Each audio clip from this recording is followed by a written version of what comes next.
Service-oriented architecture style.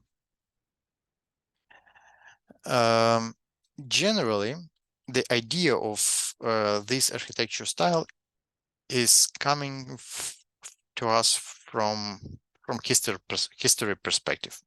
So we will take a look how it was done mostly in past, and that still can be applied in nowadays, but since the things was changed dramatically, then I will tell you directly that this architecture style nowadays mostly is not applicable more than others. So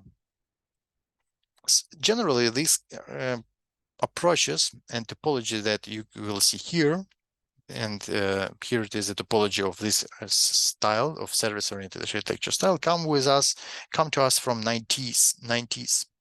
So almost 30 years before, when the environment was completely different. We can see here that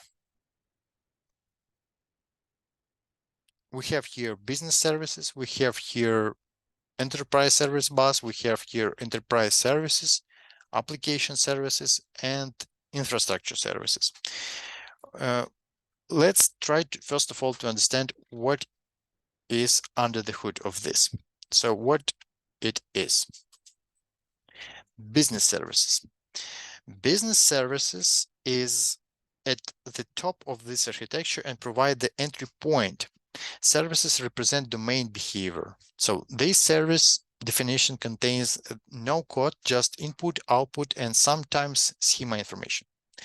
The enterprise services contain fine-grained shared implementation. Typically, a team of developers is tasked with building atomic behavior around particular business domains.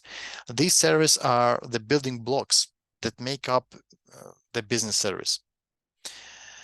Not all services and application require the same level of granularity or reuse as the enterprise services, and application services are one of the single implementation services. Infrastructure services supply the operational concerns, such as monitoring, logging, authentication, and authorization. The orchestration engine forms the heart of the distributed architecture, and stitching together the business service implementation using orchestration, including features like transactional coordination, message transformation. This architecture is typically tied to the single relational database or a few, rather than the database per service or as in microservice architecture. Now we can take a look for the taxonomy. So all requests go through the orchestration engine, and it is the location within this architecture where logic resides. Thus, message flow goes through the engine even for internal calls, which is actually maybe not the best approach. Also, let's take a look. Generally we can I believe we can go immediately to the final rates of this rating, and you will see, due to the final rates, that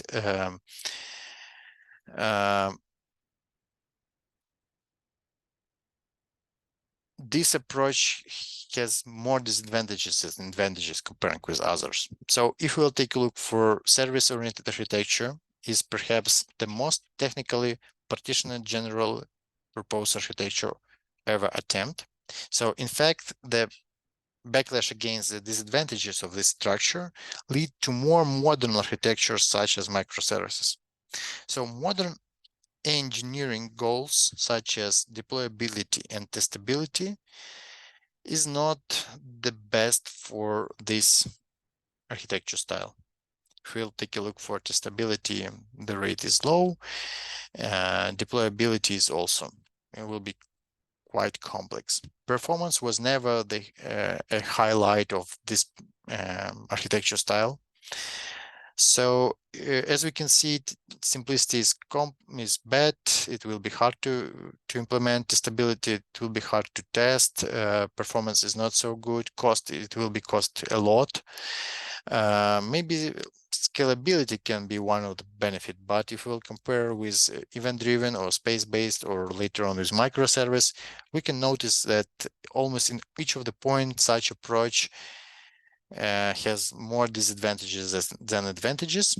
So that's why we will not spend too much time, but at least you will be familiar that it is